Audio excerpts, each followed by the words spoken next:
ကျွန်တော်ငယ်ငယ်ကနေအခုနဲ့တော့မတူတော့ဘူးဘယ်အထိမတူသလဲဆိုအစိုးရချင်းတောင်မတူတော့ဘူးနော်ပြောင်းကုန်ပြီဖြစ်တယ်သမိုင်းတွေဆက်ပြောင်းကြပါပြီနိုင်ငံတော်လည်းအသစ်ဖြစ်သွားပြီသတင်းစာလည်းအဲ့လိုဖတ်ပါလေဟုတ်ကဲ့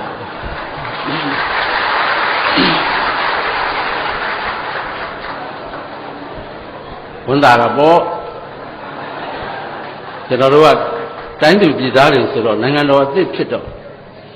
ဝန်တာတာပေါ့နော်ဒါပြောတာပါ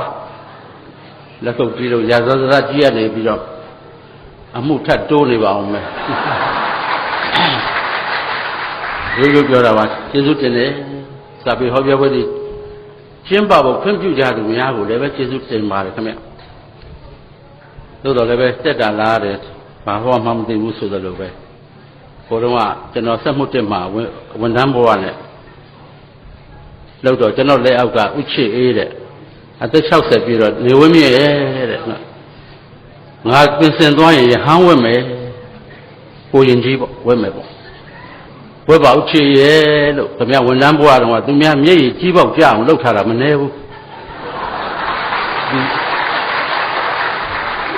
အဲ့တော့ကိုရင်ကြီးဝတ်လိုက်ရင်အပေတကားတစ်စိတ်လောက်တော့ပိတ်ကောင်းပါရဲ့ပေါ့နော်အဲ့ဒါနဲ့ तू ကငါစာသိမတတ်ဘူးတဲ့မင်းရေးပေးပါပေါ့အဲ့ဒါနဲ့တရားရေးပေးရတယ်တိဇသူနေမဘူသနာဝိဝေဇတ်တော်ကြီးဆယ်ဝဲတဲ့သူ့ဝဏရှံဇတ်ဥချေကျွန်တော်ရေးပေးမယ်အဲ့ဒီဘုတ်ကိုအပိုင်းကျက်ပေါ့ကျွန်တော်ရေးပေးတယ်မိဂတံ္ဍရာမြေကမ်းပါမှာဒုက္ကုလနဲ့ပါဠိကမိဘနှစ်ပါးရှိတယ်ဘုရားအလောင်းဆိုတော့မေထုနသံဝါဒကာယတန်သက်ကပြုတ်ပြီးမွေးတဲ့ကလေးမဟုတ်မိခင်ရဲ့ချက်တော်ကိုဖခင်ကလက်တော်ရစ်ပြီးသရေခတဲ့သာသူ့ဝန်နဲ့ရှမ်းလိမ်မာလိုက်တာကလည်းမိဘနှစ်ပါးကမျက်စိမမြင်တော့ဘာညာပေါ့ဆက်ထားပါတော့စပြောနေမိုးလင်းသွားပါအောင်နော်ကျွန်တော်ရေးပေးဒီခေတ်တချို့ဘုန်းကြီးများကခင်ဗျသချင်းလေးလည်းထည့်ရသေးတာအဲ့တော့သချင်းလေးလည်းကျွန်တော်ကတက်ပေးထားဒုက္ကုလနဲ့ပါရိကာတို့သူဆုံးနဲ့လေးမွေးလျော်ခြင်းနဲ့တော်သူမိကျင့်ဝတ်တရားကိုအားထုတ်သည်ကာမဂုဏ်နှုတ်စလုံးညီညီမုန်းလှပါသည်ဆုံးမကြသည်မေလုံးမမိဝဲပဲနဲ့ချက်ပေါ်လက်တော်ရည်လို့တရေတီဟာမိုက်တယ်ကွာအေးခင်ဗျအတန်လေးတန်သားလေးနဲ့လက်လို့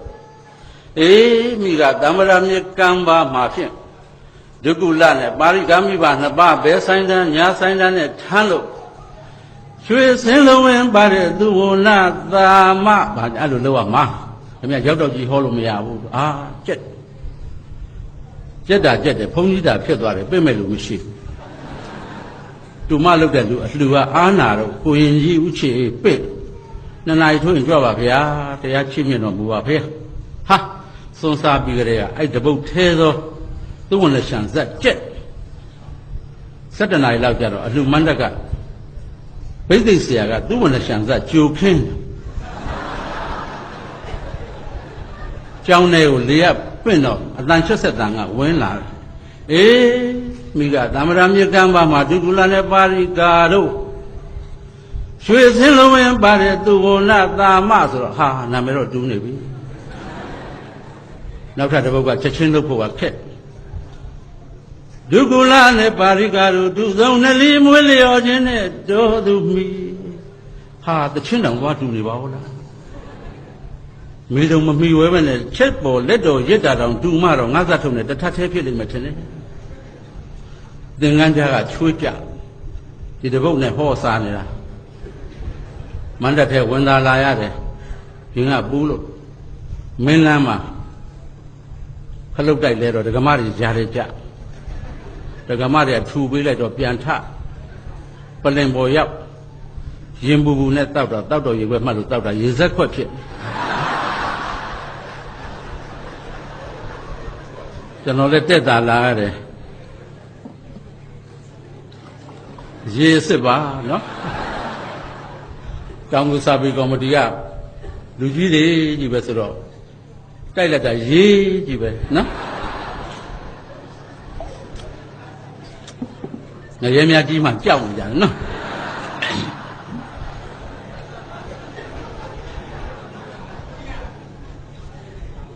ဇာတိကိုချစ်တဲ့စိတ်တောင်ပေါ်မှာဒီလောက်ကြီးကျယ်ခမ်းနားသောပွဲတော်ကြီးဘာလို့ကျင်းပတယ်လဲဇာတိကိုချစ်ကြသောဇာတိကိုမဲ့ကြသောဇာတိကိုဆွဲလန်းကြသောတောင်မူသူတောင်မူသားများကဒီလောက်ကြီးကျယ်ခမ်းနားတဲ့ပွဲကြီးကျင်းပတာဇာတိကိုချစ်လို့ပေါ့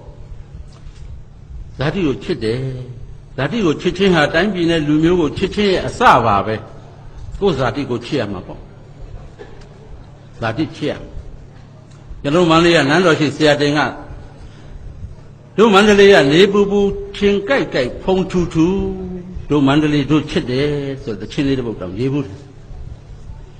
မန္တလေးကျွန်တော်တို့ရွှေမန္တလေးချမ်းအေးပူအိုက်အောက်သူတွေလိုက်ခေရမယ်မောင်တင်မစိုးမန္တလေးကျွန်တော်တို့ရွှေမန္တလေးချမ်းအေးပူအိုက်အောက်သူတွေလိုက်ခေရမယ်မောင်တင်မစိုးရန်ကုန်မှလေးမပြတ်နေပါနဲ့လက်ပြေကြီးပဲဆိုကြပါစို့ရန်ကုန်မှာမပြတ်နေပါနဲ့ခမရလက်ပြေကြီးပဲဆိုကြပါစို့တို့ဘီမဲကိုမြို့ကိုတော့လွမ်းနေတဲ့ယူယူပဲပြောရန်ကုန်ကနတ်ပြည်ကြီးနဲ့တူတယ်ပဲပြောကျုပ်ကတော့မပြောပါဘူးဗျာမန္တလေးပဲချင်းကြိုက်တဲ့မန္တလေးဖုံထူတဲ့မန္တလေးပျော်ပလွန်းပါဗျာတောင်သူတောင်သားများကလည်းဒီတိုင်းနေမှာပေါ့ညစောညင်အောင်ဘုရားဘွဲ့ချိန်ကြရင်လာခြင်းမှာပေါ့ရောက်တဲ့အရက်ကကိုယ်ဇာတိကိုချစ်ချင်းဟာအထက်တန်းကြတဲ့စိတ်ပါပဲနော်ဒီနေ့ကျွန်တော်ဟောမှာကလည်းပဲကျွန်တော်ငယ်ငယ်ကနဲ့ဒီကနေ့ကျွန်တော်တို့ဖြစ်ပြက်နေတဲ့ခြေနေလေးတွေဟောပါမယ်ကျွန်တော်လူမျိုးကတလ၄ခါပြည့်ညာတဲ့လူမျိုးပါမနေ့ကမှဓမ္မဒူရိယာနဲ့နိုးတဲ့လူမျိုးပါ၄နိုင်လောက်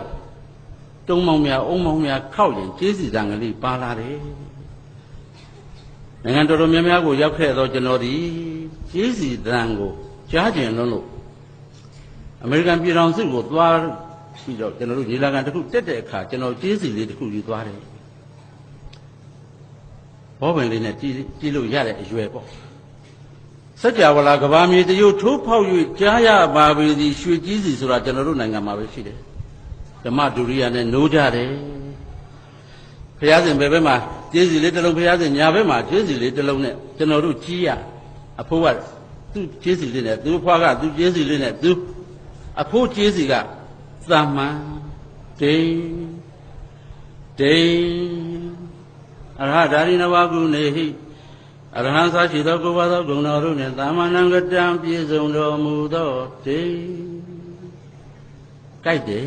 အဖိုးကလေးဖြူမှမဟုတ်ဖ ೇನೆ ဒါပေမဲ့ကြီးသိသူကအဖိုးက၅ပေါက်သူကျေးဇူးလေးကဒိအရဟဒါရိနဝကုနေဟိအရဟံသာရှိသောကိုယ်ပါသောဂုဏ်တော်တို့နှင့်သမ္မာနံကတံပြည့်စုံတော်မူသောဒိအဖွားကလည်းစုံသင်းပါမှာမဟုတ်ပဲနဲ့ကိသိတယ်ဂါရောစနိဝတောစမိမိကိုမိမိနှိမ့်ချကြတယ်အကိုချေဦးညိုကကျွန်တော်နေဝင်းမြေလို့ခေါ်တော့ခင်ဗျာလို့သူကသခင်ဖျားကကြာတော့ခင်ဖျားဖြစ်တာပေါ့ခင်ဖျားကကြာတော့ခင်ဗျာကြီးသူကိုသခင်ဖျားလို့သူကကိုတော့ကျွန်းတော်ကျွန်တော်ဟာကျွန်းပါကိုနှိမ့်ချကျွန်းတော်မင်္ဂလိများကြတော့ခင်ထူးရေရှင်အရှင်လို့ထူတာပဲသူကလက်ကလေးမချီုံတမဲနဲ့အရှင်ကျွန်းမသူကလည်းသူ့ကိုသူကျွန်းမလို့ပြောတယ်မြန်မာမင်္ဂလိများကကျွန်းမလို့ပြောပြီးတစ်ဖက်သားကိုအရှင်လို့ထူတဲ့လူမျိုးပါယောက်ျားလေးများကသခင်ဖယားလို့ထူပြီးတော့ကိုကျွန်းတော်လို့ပြောတာကျွန်းနှုတ်ဆက်ရှိသေးကျွန်းတောင်ခက်ကြီးမဟုတ်ခက်နှုတ်နော်ကျွန်းနှုတ်ဆက်ရှိသေးနော်ကျွန်တော်တို့ဟာသရတိလသုတ္တစာကပညာဟိရိဩတ္တပသူတော်ကောင်းဥစ္စာ9ပါးတည်းကနောက်ဆုံး2ပါးဖြစ်သောမကောင်းမှု၌ရှက်ခြင်းမကောင်းမှု၌ကြောက်ခြင်းဒီတရား2ပါးနဲ့စောင့်ရှောက်နေတဲ့လူမျိုးမကောင်းမှုကိုလုံးဝမရှက်တဲ့လူတွေလည်းရှိတာပေါ့မကောင်းမှုလုံးဝမကြောက်တဲ့လူတွေလည်းရှိ